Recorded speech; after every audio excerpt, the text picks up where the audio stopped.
A priest, a nun, and a university student walk into a bar in Texas. Empty for the most part.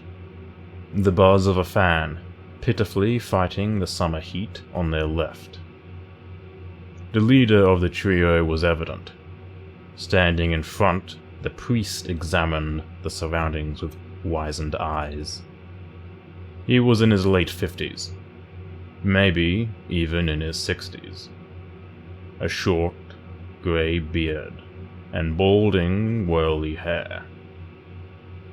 His face was hard, a working man's. His eyes stern, yet measured. His leather jacket was no mere costume, perfect for hiding the dagger up his sleeve. The only article he wore that gave a hint of his profession was the small wooden cross hanging from his neck. The other two, both about the same age, 18, maybe 19, studious and innocent. The young African-American lad would have been on his way to a scholarship in physics, of all things. But he was here, nervously looking around the bar. A small lamp on the bar was the only light source. In fairness, to be here at all took courage most would not possess. The nun, or nun-to-be, had donned a white summer dress and a small handbag. To the glancing eye, she would also seem innocent, but the firearm in her bag would say otherwise. Her gaze was focused over her shoulder, as if something was chasing her. As the air settled, the lone man at the bar finally realized they'd entered. Skinny, silver hair, and a dirty biker jacket smelling of alcohol, the man was a sorry sight. He quickly downed his glass as he stumbled off the stool, waving his arms erratically to beckon them in. "Brother Harry, or should I call you father now?" He slid up to the priest and grabbed him by the arm. "It's been far too long, my friend. Take a seat, will you?" The priest gave a wry smile and grabbed him around the collar with a firm grip. "Not now, Robert. I've got me a problem I need solved." Robert's smile faded slightly, but he nodded as he pursed his lips remorsefully. "Aight. This way then, father." The man started to walk towards the back of the room, with the priest's arm still wrapped around his shoulders. The woman turned and walked backwards while following them, watching the door. The young lad anxiously looked around as he followed the priest, unsure what he was meant to be doing in this situation. "You see, Harold, I don't have what you want, but I know a guy who does. Now, he's legit, but he's a little strange." The father raised an eyebrow and used his other hand to stop Robert in his tracks. "How strange we're talking, son?" "Well, he always comes through with a deal. Let me get that straight to you right now. But he asked for some weird stuff in exchange. He's not a bad guy, I think." The priest motioned for Robert to go ahead. The biker walked up to the double doors ahead of them and opened them, revealing a surprisingly posh room with a small table and embroidered couch. A plethora of candles were lit on the far wall. As the trio entered, at Robert's behest, they saw a man sitting on the couch. At first glance, the most notable thing about him was his dress. From head to toe in a dapper suit, like you would expect a proper Victorian Englishman to wear, with top hat included.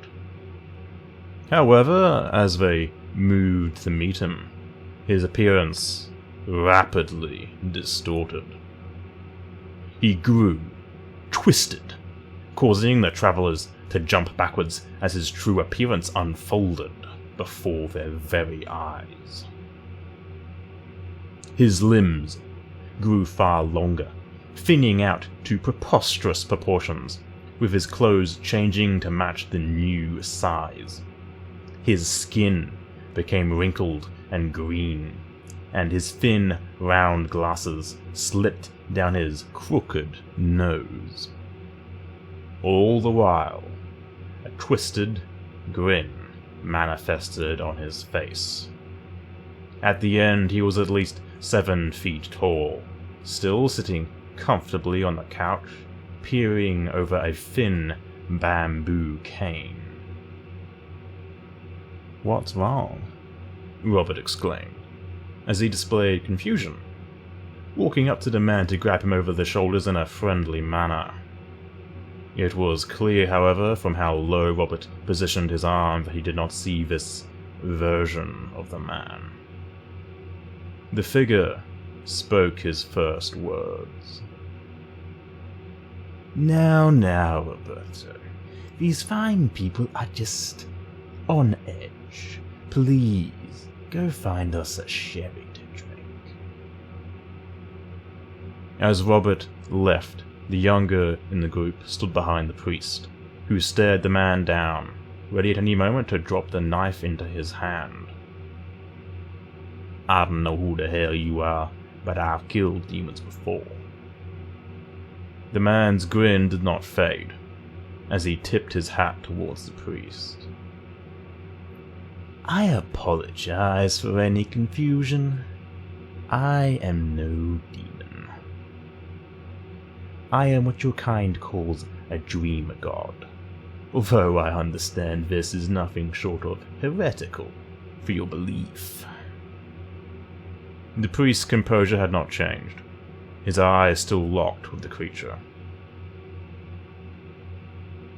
"But you may call me Nefenekai." As the name was uttered, the trio experienced a vision in their mind's eye. Before them lay a desolate landscape, a heap made from machine, metal, and wires stretched upwards towards the heavens as if challenging the sun. Lightning struck the very top as an ungodly beast roared in the background. And then it stopped. They were once again looking at the man in front of them. The trio was shooken, but the priest remained resolute as the man spoke again. "I apologize. My kind's language is not just written or spoken. It invokes images of its meaning within the minds of the observer." The priest grunted and composed himself. "If you ain't here to kill us, let's lay our cards on the table." Nefenekai nodded. "I like a man who gets down to business. I have heard you have had some trouble with a demon." The being reached to the object that had been laying next to him on the couch. Unraveling the cloth around it, he revealed a sword.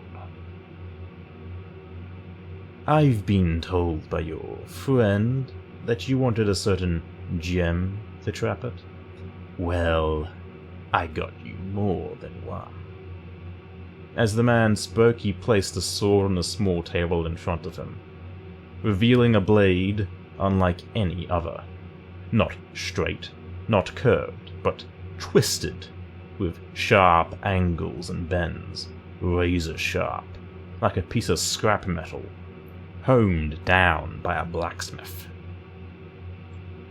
On either side of the blade, gemstones were encrusted, 6 in all, a deep red color, like black opal.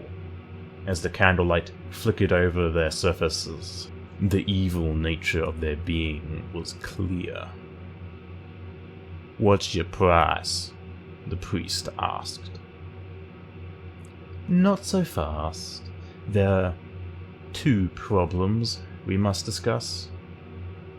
The holy man strode forward slowly to rest his arms on the table, looking the creature eye to eye. "I don't do crap deals." Nefenekai tapped the sword. "As far as I'm aware, these gems are limited edition. No more in production, I'm afraid." "See, the problem," the man began as he flipped his sword over, to reveal 2 slightly faded gems, "is that 2 are already taken." The younger 2 also approached to peer around the priest. "Although that still leaves you with plenty to go around." The woman shook her head as she looked down at the blade with a haunting look. "We've had enough problems keeping one demon under lock and key. I am not dealing with more." Nefenekai held his palms up dramatically in defense. "Oh no, I'm afraid you have misunderstood me. This is part of the second problem. These gems were never designed to trap demons, or trap anything, at that. These were meant as safe houses, although, in reality, they are quite difficult to escape. They are designed for, well, anything that has a soul, spirit, whatever it is we have, including humans. In truth, I have no idea who are in these gems. Not the talkative type." The lad finally spoke up. "You're saying we can't use it as a trap. They have to be willing?" I'm guessing the demon won't fall for the same trick twice.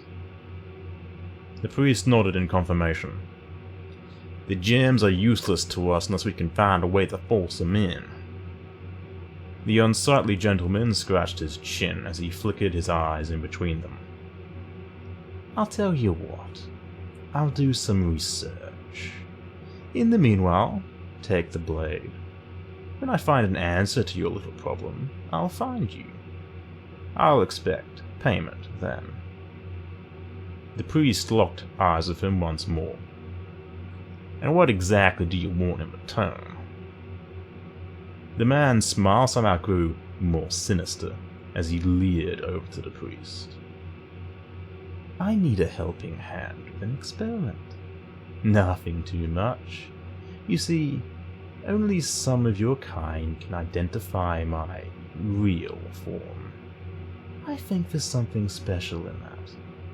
I want to know why." "So you want one of us, huh? Fine, I'll do it. When Baal is dealt with." The younger 2 exchanged a look but said nothing. The entity's hand reached out towards the priest. "Shall we shake on it then?" As the trio left the bar, weapon in hand, Nefenekai looked at them from the bar's exit. "A word of advice, travelers. Do not fear the boogeyman, for he is simply part of your imagination. Instead, fear those who can make the boogeyman."